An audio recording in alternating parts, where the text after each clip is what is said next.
আমি কি চাই একজন দর্শক হিসেবে, রাজ চক্রবর্তী যেভাবে প্রেজেন্ট করতে পারবে বা যা দেখাবে দেব আর জিতকে এক করে, সেটা সৃজিত মুখার্জি পারবেন না। এটা খুব সত্যি কথা, আমি অপমান করছি না। সৃজিত মুখার্জি অ্যাকচুয়ালি এমন একজন পরিচালক, দক্ষ পরিচালক, শিক্ষিত পরিচালক। তিনি আক্তার বানিয়ে দিতে পারে অঙ্কুশ হাজরাকে, তিনি মার্কাস বানিয়ে দিতে পারে দীপক অধিকারীকে, তিনি কিন্তু ভালো অভিনেতা বার করে আনতে পারেন সুপারস্টারের থেকে। হ্যাঁ, অভিনেতাকে সুপারস্টার হয়তো বানাতে পারবেন না, যেটা জন্মগতভাবেই অভিনেতারা সুপারস্টার হয়ে ওঠার ক্ষমতা নিয়ে জন্মায় না। বারবার বলি, তাদের যে রাগ করো করো, না করো না করো, বাট সুপারস্টারকে অ্যাক্টার বানিয়ে দিতে পারে এই সৃজিত মুখার্জির মতন দক্ষ পরিচালকরা। তিনি নিংড়ে অভিনয়টা বার করে নিতে জানেন। এই দুজনের যে ফ্যান বেস রয়েছে বা এনারা যা করে সুপারস্টার হয়েছেন, জাস্ট অভিনয় গুলি মেরে দিয়েছেন, এনারা জাস্ট অরায় খেলে দিয়েছেন।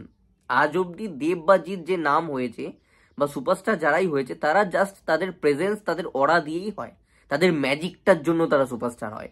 উত্তম স্যার, তার ম্যাজিক। অনেকেই বলে সৌমিত্র চট্টোপাধ্যায়ের অভিনয় দক্ষতা উত্তম স্যারের চেয়ে অনেক বেশি ছিল, সৌমিত্র স্যারের, বাট উত্তম কুমার ইজ উত্তম কুমার, তো এটা তো মানবে। Soumitra Chatterjee no doubt legend, আমাদের সুপারস্টার লেজেন্ড, মেগাস্টার লেজেন্ড সেই যুগের। দেবজিৎ যদি হয় তাহলে উত্তম সৌমিত্র। ওই ম্যাজিকটা, ওই যে উত্তম স্যার এসে বসবেন, একটা সিগারেট, ওই ধোয়া, ওই রিং, অনেক কিছু রয়েছে, সোয়াগ সেই সময় দাঁড়িয়ে, এটা একটা অন্য ম্যাজিক। সেই ম্যাজিকটা এই সময় দাঁড়িয়ে বর্তমান সময় একমাত্র দেব বা জিতের রয়েছে, অঙ্কুশদার রয়েছে। সোহমদার নষ্ট করে ফেলেছে দায়িত্ব নিয়ে নিজের ওই ব্যাপারটা। কিছুটা শুরুতে বনি সেনগুপ্ত সামান্য ছিল, সেও যা খুশি করে ফেলেছে, শেষ হয়ে গেছে। ইয়াস দাশগুপ্ত স্ক্রিন প্রেজেন্স বা চার্ম আছে।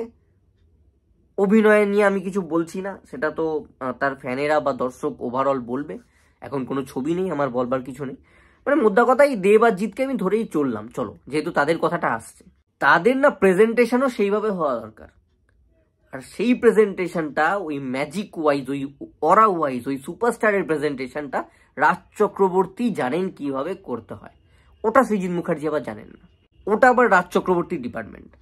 মানে যেহেতু পাবলিক ওয়েট করছে অ্যান্ড ধামাকা হবে দেবজিৎ একসাথে এলে, তো তাকে দিয়ে তুমি যদি একটা টুইস্ট অ্যান্ড টার্নের গল্প করাও, একটা সফিস্টিকেটেড মাল্টিপ্লেক্স ওরিয়েন্টেড ছবি করাও, সেটা কি এক্সাইটমেন্ট পূরণ করতে পারবে ওই গ্রামগঞ্জ মফস্বলের লোকজন?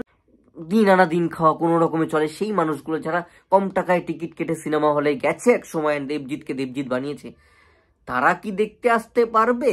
বা তাদের টেস্ট কি ম্যাচ হবে? বা সিঙ্গেল স্ক্রিন ওনাররা কি সেই টাইপের সৃজিত মুখার্জি ঘরানার ছবি নিজেদের হলে লাগাবে? খুব ভালো করে লক্ষ্য করবে, সিঙ্গেল স্ক্রিনে কিন্তু কলকাতা ছাড়া বাইরের দেবদা থাকা সত্ত্বেও টেক্কা চলেনি বা টেক্কা লাগানো হয়নি। আমাদের দুর্গাপুরে যে একটা সিঙ্গেল স্ক্রিন রয়েছে, সেখানে কিন্তু টেক্কার সময় রিলিজ হয়নি। অ্যান্ড দেবদার বিগত কোনো ছবি রিলিজ হয় না, কারণ দর্শক নেই ওই সিঙ্গেল স্ক্রিনটার। সিঙ্গেল স্ক্রিনে সাধারণ সিটি মারা হাততালি দেওয়া দর্শকরা ঢোকে, কম টাকায় টিকিট কেটে এনজয় করে বাড়ি ফেরে। তারা কিন্তু দেবজিৎকে দিয়ে বিভিন্ন লজিক শিক্ষিত জিনিসপত্র যদি করানো হয়, দেখতে যাবে না, কারণ ক্ষমতাও তাদের নেই। যদি কষ্ট করে দেখেও ফেলে, এমন নিরাশ হবে, বলবে আমার টাকা জলে গেল, বাংলা ছবি দেখতে সিনেমা হলে আর ঢুকবে না। এই ব্যাপারগুলো ঘটবে। সো এসভিএফ বা যেই করুক না কেন প্রডিউস, আমার মনে হয় দেবজিৎ যেহেতু এত বছর পর ফিরছে, এইবারে যে কামব্যাকটা হবে, এটা রাজ চক্রবর্তীর মতন বা কোনো মাসি পরিচালক কাউকে দিয়ে যদি করানো হয়, বেস্ট রাজ চক্রবর্তী অপশন, তো তবে গিয়ে কিন্তু আশা পূরণ হবে এবং সেটা চলবেও, সেই অর্থে দর্শক গ্রহণ করবে। বাট যদি সৃজিত মুখার্জি বাবু করেন বা স্যার করেন, তাহলে হবে খুব শিক্ষিত স্ট্যান্ডার্ড ছবি হবে, যেটা হয়তো একদম দেশকে ভাবাবে, দেশের শিক্ষিত মহল ভাববে যে দুজন সুপারস্টার এরম ছবি করছে। বাট দর্শককে কিন্তু সিনেমা হলে সেই অর্থে টানা যাবে না, যেটা একটা রাজ চক্রবর্তী দেবজিৎকে নিয়ে ছবি করলে সিনেমা হলে দর্শক আসতো। সেইভাবে কিন্তু সৃজিত মুখার্জির ছবি দেখতে আসবে না। আমি তোমাকে বলছি, সৃজিত মুখার্জি নামটা এখনো আমাদের এখানে এমন জায়গা রয়েছে, এমন এমন বেল্ট রয়েছে, একদম সাধারণ মধ্যবিত্তর বাস, এমন সাধারণ জায়গা যেখানে কিন্তু পৌঁছায়নি। মানে জানে একটা লোক আছে, হয়তো টিভিতে ইন্টারভিউ বা কোথাও দেখেছে, সিনেমা করে না, এরকম ব্যাপার। এখনো নামটা ক্লিয়ারলি জানে না, এরকম লোক আছে। তুমি ইন্টেরিয়ার গ্রামে চলে যাও, তুমি বাঁকুড়া চলে যাও, তুমি পুরুলিয়া চলে যাও, তুমি মেদিনীপুরের ইন্টেরিয়ারে চলে যাও, আমি সবার কথা বলছি না, আমি শিক্ষিত বা গ্রামেরও সবার কথা বলছি না, কিন্তু এমন মানুষও তুমি খুঁজে পাবে যারা এক্স্যাক্টলি নামটাই জানে না। রাজ চক্রবর্তীর কিন্তু সেই দিক থেকে অনেক বেশি পপুলারিটি, ওখানে তো সবাই চেনে, গ্রামগঞ্জ মফস্বলে, ইনফ্যাক্ট আরবান অডিয়েন্সও চেনে। আজকে মাল্টিপ্লেক্সের দর্শক কি রাজ চক্রবর্তীকে চেনে না? তো রাজ চক্রবর্তী কি মাস মাস ক্লাস, সবাইকে এক করতে পারবে। অ্যান্ড দেবজিৎ যেখানে আসবে সেখানে সবাই এমনিই ঢুকবে। যেখানে প্রবলেম হতে পারে টিকিটের দামে সিঙ্গেল স্ক্রিনে না রিলিজ করালে, অ্যান্ড সিঙ্গেল স্ক্রিনে রিলিজ করাতে গেলে সেই টাইপের মেটেরিয়াল দিতে হবে, সেই টাইপের ছবি বানাতে হবে। এটা একটা প্রবলেমের জায়গা হতে পারে যে দর্শক আসছে না, কারণ তাদের পকেটের টানের জন্য তারা আসতে পারবে না। সো সিঙ্গেল স্ক্রিন ওরিয়েন্টেড ছবি বানাও, যেটা রাজ চক্রবর্তী ভালো বানাতে পারবেন, অ্যান্ড সেখানে দিলে ওই গরিব সাধারণ দর্শকগুলোও আসতে পারবে।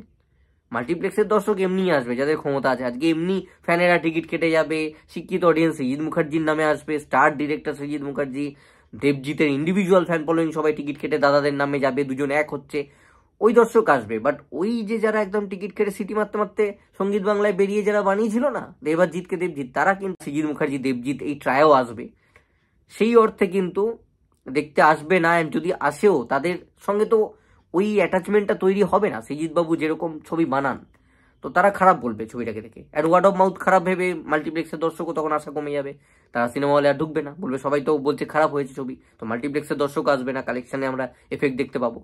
প্রিভিয়াসলি যদি খুব সত্যি কথা বলতে হয়, এই রাজদারি দুই পৃথিবী ছবিটা ছিল, দেবজিৎ মার্কা ছবি কি সত্যিই হয়েছিল?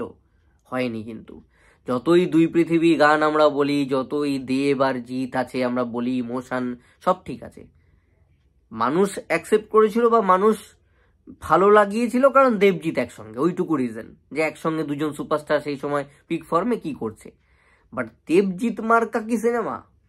আজকে সালমান শাহরুখ একসঙ্গে অ্যাকশন করছে ব্রিজের ওপরে, কি দেখেছি আমরা? ওই সিনে কেউ বসেছিল তোমাদের মনে হয়? লোকে উঠে দাঁড়িয়ে সিটি আত্মারি ভিডিও করেছে। তো এই জিনিসটাকে প্রলয় এটা ঘটাতে হবে, তো সেই জিনিস সৃজিত মুখার্জি করতে পারবেন না, একদম শিওর শট করতেই পারবেন না, ওটা রাজ চক্রবর্তী পারবেন, এটা আমার পার্সোনাল ওপিনিয়ন। তো সেই কারণে রাজ চক্রবর্তী যদি দেবজিৎকে এক করতে পারেন, অন্তত এই যে কামব্যাকটা হবে, হ্যাঁ এই কামব্যাকটার পর 2 বছর পর আর একটা ছবি যদি হয়, সেটা যদি সৃজিত মুখার্জি ডিরেক্ট করেন, তখন মানুষের এইবারের মতন এক্সাইটমেন্টটা থাকবে না, এত বছর পর ফিরলে যে এক্সাইটমেন্ট। তো তখন যদি উনি 2-3 বছর পর সৃজিত মুখার্জি দেবজিৎকে নিয়ে করছে ছবি, তো ঠিক আছে, সেটা দরকারও আছে, সমস্ত রকমই করতে হবে, সুপারস্টারদেরকে দিয়েও তো করাতে হবে অ্যাক্টিং, ঠিক আছে সেটা। এবং দেবজিৎ চুটিয়ে অ্যাক্টিং করছে, অভিনয় করছে, সেটা কেনা দেখতে চায়, আমিও দেখতে চাই। বাট এই যে প্রথম কামব্যাকটা হবে, প্রথম যে ছবিটা হবে এত বছর পর, সেটা রাজ চক্রবর্তী বা কমার্শিয়াল হলেই বেটার, এটা আমি মনে করি, সবার জন্য হবে ছবি। অ্যান্ড দেবজিতের দুই পৃথিবী, সেটার প্রসঙ্গ যদি আমাকে আনতেই হয়, তাহলে কি সেই অর্থে কালেকশন হয়েছিল? যেখানে আমরা দেখতে পাচ্ছিলাম আজকে পরাঞ্জয় জলিয়ারে দুই পৃথিবীর চেয়ে অনেকটা আগে এসছে, দুজনে এসছে, চ্যালেঞ্জ এসছে, কি লেভেলে কালেকশন দিয়েছে, সেই কালেকশন তো দুই পৃথিবীর হয়নি। অথচ দেব আর জিৎ দুই সুপারস্টার একসঙ্গে, জিদ্দার জন্য একটা হবে 3-4 কোটি মিনিমাম, দেবদার জন্য হবে 3-4 কোটি মিনিমাম, তাহলেও তো 8 কোটি 9 কোটি হয়, কিন্তু দুই পৃথিবী তো বোধহয় 8-9 কোটি টাকা কালেকশন করেনি। কারণ ওই দেব মারা যাওয়া বা দেবকে একরকম ভাবে সেই অর্থে অ্যাকশন নেই, একটা শিক্ষামূলক একটা অন্যরকম প্রেজেন্টেশন, দর্শক কাঁদবে হাসবে সব আছে, বাট ওই ব্যাপারটা ছিল না। ওই জন্য কিন্তু বোধহয় 5.5-6-এর মধ্যেই দুই পৃথিবী গুটিয়ে গেছিল।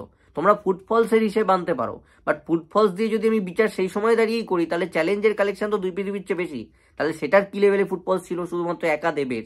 এখানে দেব আর জিৎ কিন্তু দুই পৃথিবীতে দুজন ছিল, এটা মাথায় রাখতে হবে। সো এই ব্যাপারগুলো রয়েছে, ওই জন্য আমার মনে হয় যে সৃজিত মুখার্জির চেয়ে বেটার, যদি এইবার যেটা একদম প্রথম ছবি কামব্যাক ছবি হবে, সেটা যদি রাজ চক্রবর্তী ডিরেক্ট করেন, তাহলে বেটার হয়।